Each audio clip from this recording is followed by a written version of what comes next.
There's a silence that settles after a family finally breaks, a silence colder than any winter morning. On Christmas Eve, everything I thought I knew about my parents, Margot and Silas, shattered in a single conversation. They sat across from me at the long dining table, faces tight and disappointed, and gave me a choice no daughter should ever hear. Either I apologized to my perfect brother, Cashin, for exposing what he had done, or they would cut off my college tuition and send me out of their home with nothing. I remember the taste of the moment, metallic, sharp, final. I remember the disbelief in the room when I simply smiled and said, "All right." They took my calm as surrender, as if I had finally accepted that Cashin was the sun and I was the shadow beneath him. But dawn has a way of revealing the truth. Now it's Christmas morning. The house that once felt too small for all the expectations inside it is filled with panic instead. My father's phone vibrates nonstop in his trembling hands. My mother clings to Cashin like she can hold his world together with just her grip. But even from across the room, I can see the cracks in his polished, golden composure. He knows what's happening. He knows exactly why their phones won't stop ringing. Meanwhile, on the dresser in my childhood room sits something they never asked about and never cared to understand. A full scholarship offer from Caltech's graduate program. It is real. It is earned. And it is mine. They assumed I was weak.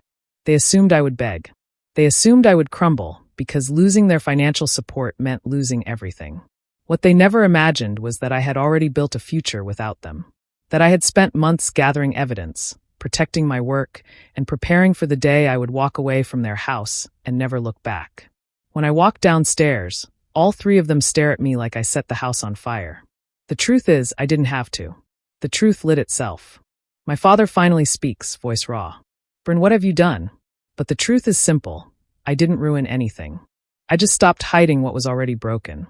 I stopped pretending my family was built on love when it was always built on image, reputation, and the belief that Cashin could do no wrong. As their world collapses around them, I feel strangely light. This isn't revenge, not really. It's relief.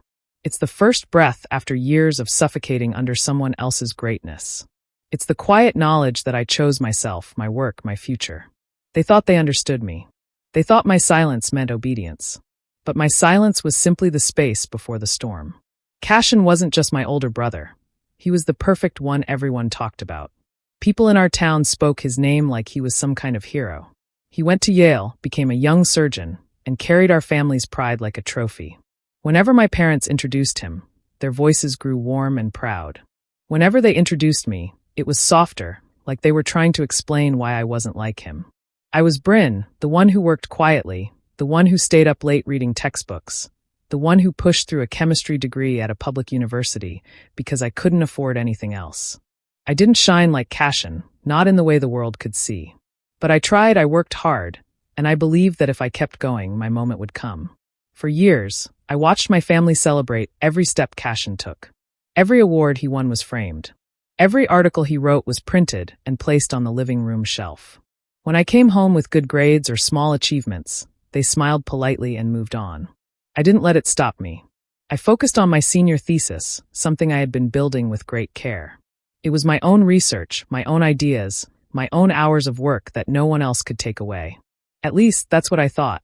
A few days before Christmas, I sat in the campus library, finishing the final stages of cross-checking my sources. I clicked open a journal article that had been published recently, one written by Cashin. At first, I felt proud, like I always did. But then my eyes caught something familiar. A sentence. A method. A graph. My heartbeat stumbled. I scrolled further. Paragraph after paragraph, line after line, it was mine. My research. My methodology. My conclusions. Written under his name, published 6 months before I had even completed my own draft. My hands went cold on the keyboard. I checked again and again, convincing myself I was wrong, but I wasn't. I knew every detail because I had created it. I remembered writing those words in my tiny dorm room during long, lonely nights.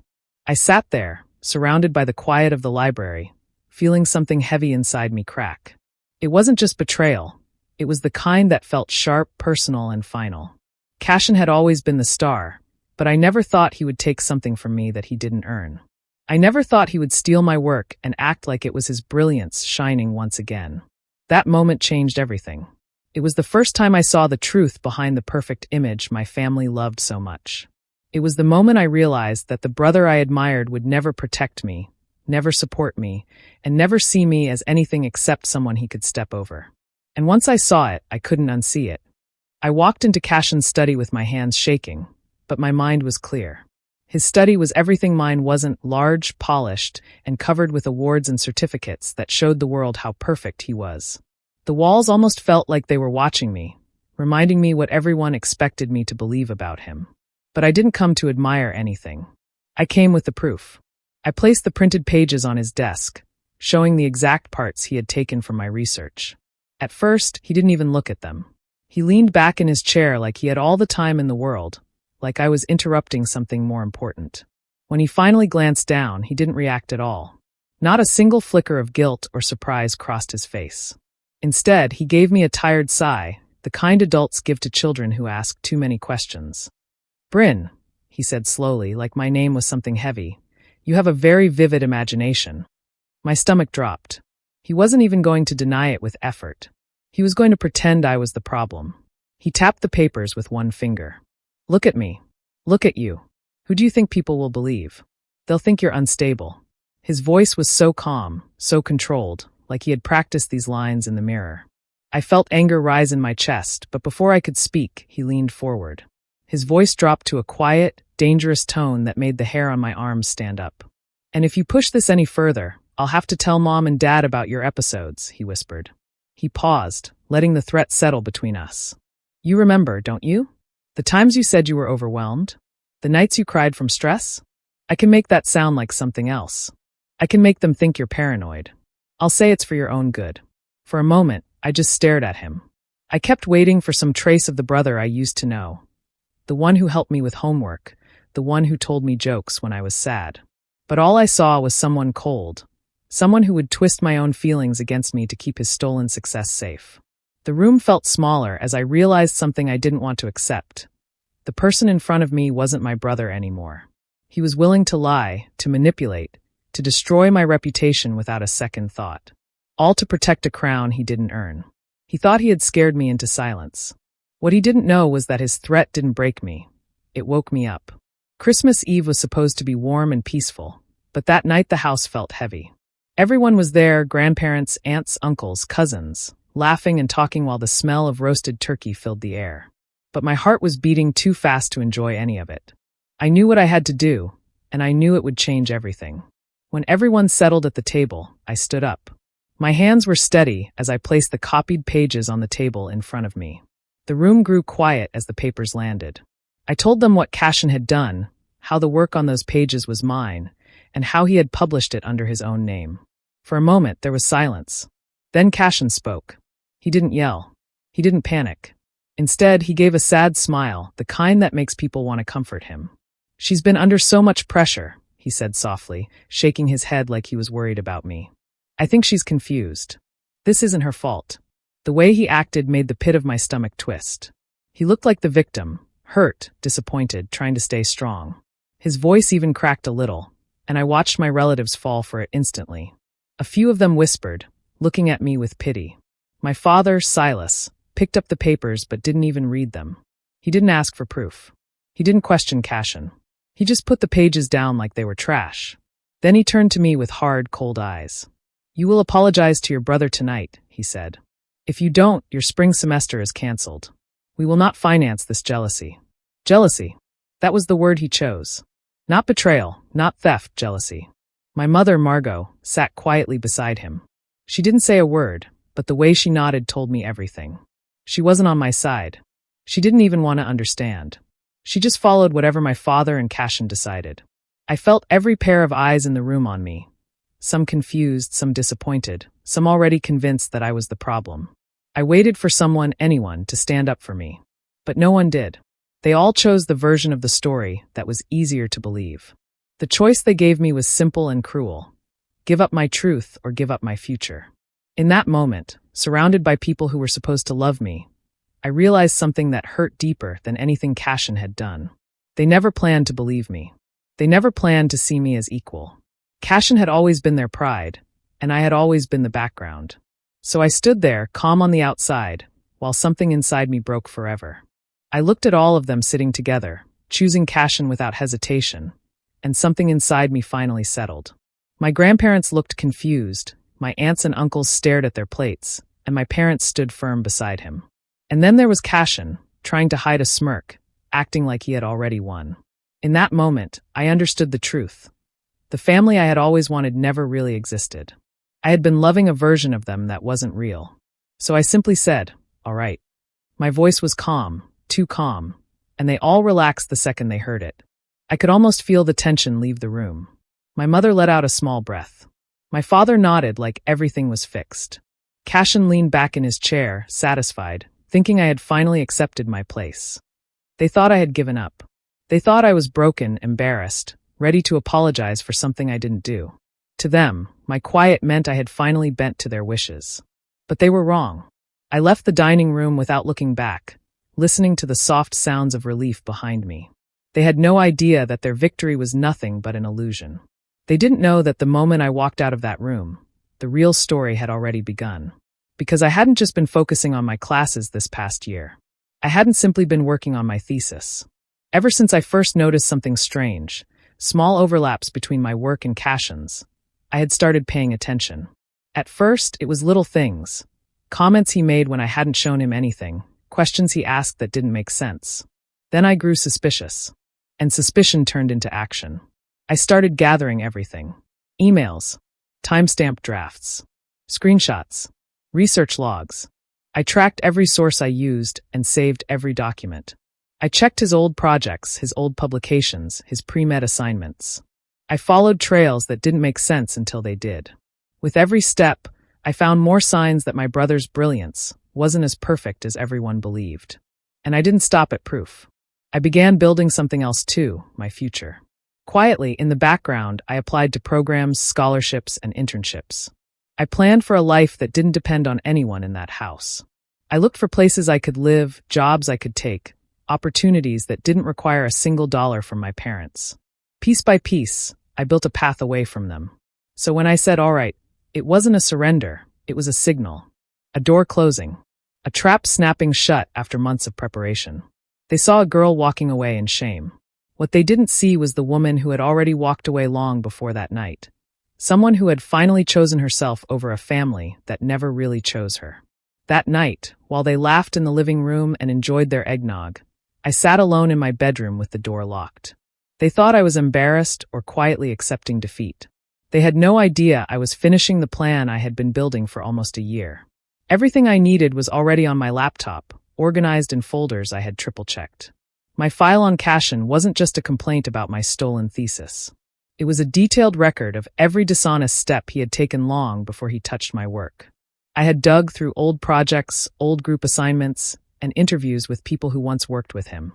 What I found painted a picture far different from the perfect son my family worshipped. I had copies of his pre-med assignments that matched older papers written by other students. I had emails from former classmates hinting at strange problems when working with him. I found documents from Yale research teams showing sections of their shared work missing. Sections that later appeared in papers with only his name on them. Each time I uncovered something, the anger inside me grew, not because he fooled the world, but because my family trusted him blindly and dismissed me without a second thought. But the worst thing I found wasn't academic theft. It was in his residency records. I discovered data reports that didn't match the actual patient responses logged in the hospital system. Numbers had been changed. Results were adjusted. It was dangerous and unethical, and it wasn't something that could be argued or explained away. It was clear, undeniable wrongdoing. I gathered everything carefully. Screenshots, PDFs, statements, comparisons, dates, digital traces that couldn't be erased.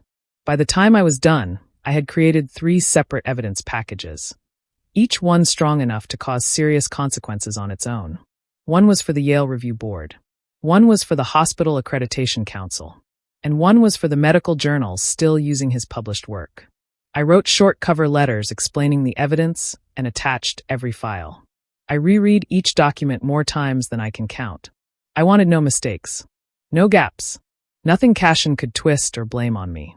When I finally clicked schedule delivery, sending each package to go out automatically the next morning, I felt relief wash over me.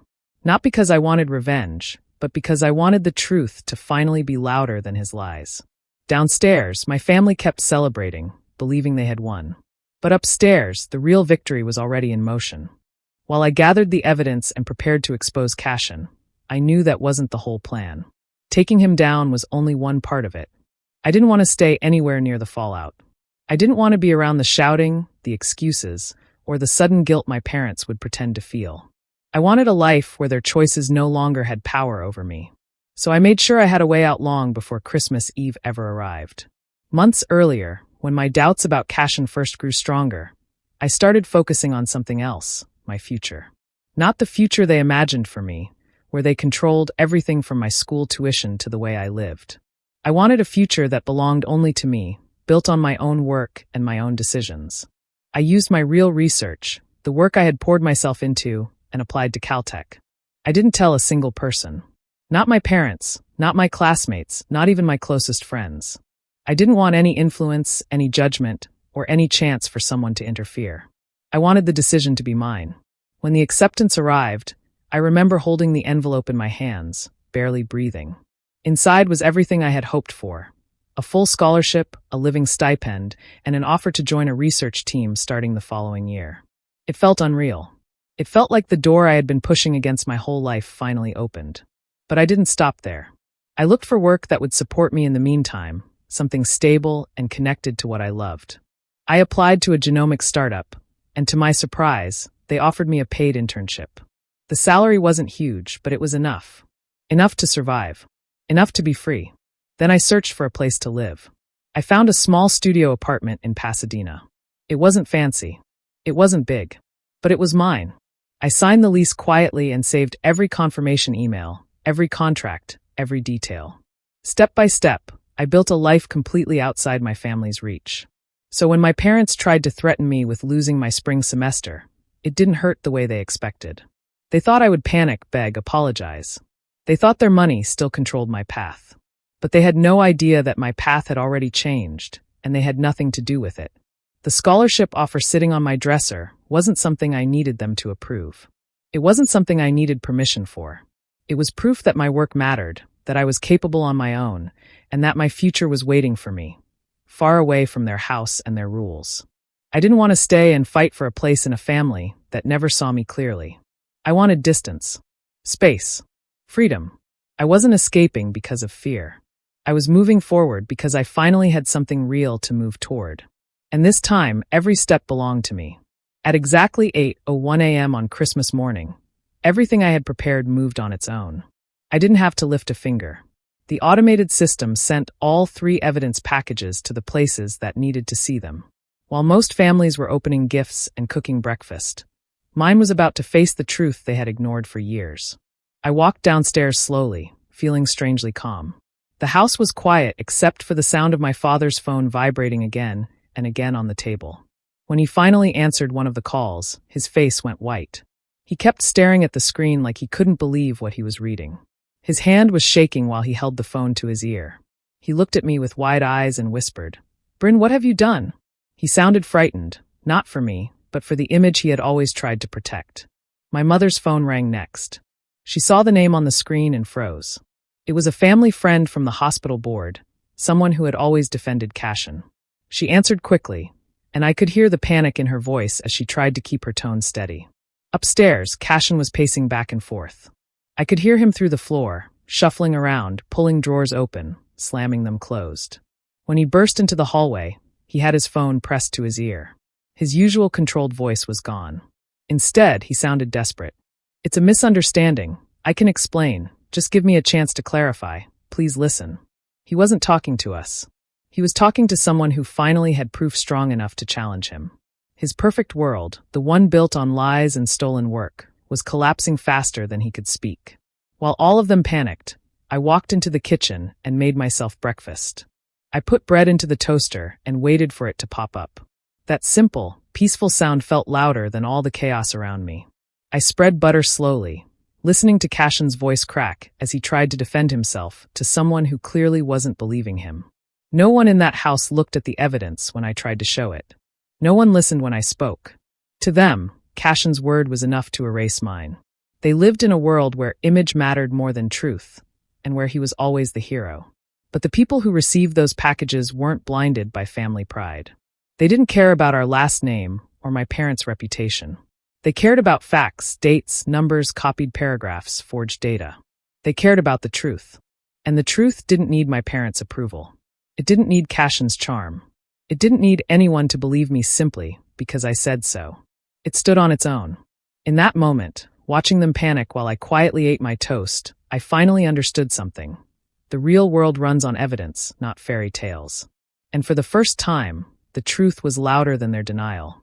The fallout spread fast, and everyone saw it happen. By January, Cashin was removed from his residency, and the medical board announced he would face a full hearing. His perfect image was gone. People who once praised him now looked at him with doubt and anger. His career, his reputation, everything he built on lies fell apart almost overnight. My parents couldn't handle it. They were swallowed by shame, fear, and disbelief. They called me again and again, switching between shouting and begging. One moment they warned me I had ruined the family name, and the next they asked me to come home so we could fix this together. But there was nothing left to fix. The truth had already been exposed, and the consequences belonged to Cashin, not me. By that time, I was already settling into my life in California. The distance felt peaceful. I unpacked my things in my small apartment, walked to my internship, and studied in quiet cafes where no one knew my story. I didn't jump whenever my phone buzzed, and I didn't worry about pleasing anyone. I felt lighter than I had in years. I realized something important. The real revenge wasn't in watching him lose everything. It wasn't even in the investigations or the hearings. It was in how calm I felt, how steady my heart was. I wasn't angry anymore. I wasn't scared. I didn't want him punished out of spite. I simply wanted the truth to stand on its own. My parents kept insisting that I had destroyed our family, but what they never understood was that they destroyed my trust long before any of this happened. They chose appearances over honesty. They chose Cashin's success over my safety. When they forced me to stay silent, they made me decide what mattered more, my truth or their approval. I chose my truth. And in choosing it, I found something stronger than their love. I found myself, sitting in my quiet California apartment, with sunlight coming through the window and my future finally in my own hands. I realized I didn't miss them. Not their pressure. Not their expectations. Not their conditional affection. Cashin's fall was big and loud. But my victory was simple. I walked away and I didn't look back.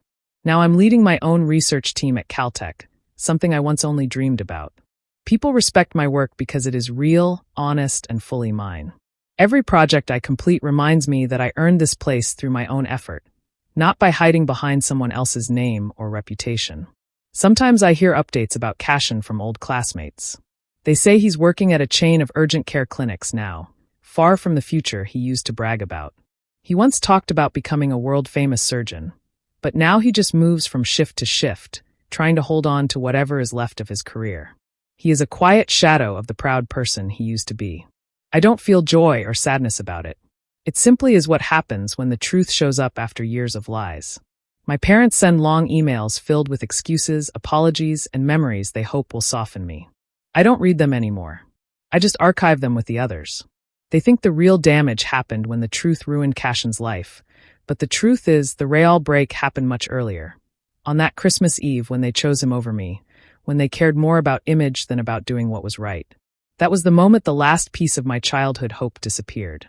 But losing that hope made space for something better. I built a new life with people who actually care about integrity and kindness. My mentors guide me without expecting perfection. My friends believe in me without conditions. This is the family I chose, not the one I was expected to survive. Sometimes I sit in my office late at night, looking at the notes on my whiteboard, hearing the soft buzz of machines in the lab. I feel steady, grounded, and free. There is no fear of someone taking credit for my work. No pressure to stay silent. No one telling me to sacrifice myself for someone else's comfort. The real payback was never Cashin losing everything. It was me gaining everything I needed: peace, strength, independence, and a life built from truth instead of pretending. I didn't win by destroying him. I won by becoming someone who no longer needed their approval or their love to feel whole. My freedom is complete. And it is enough.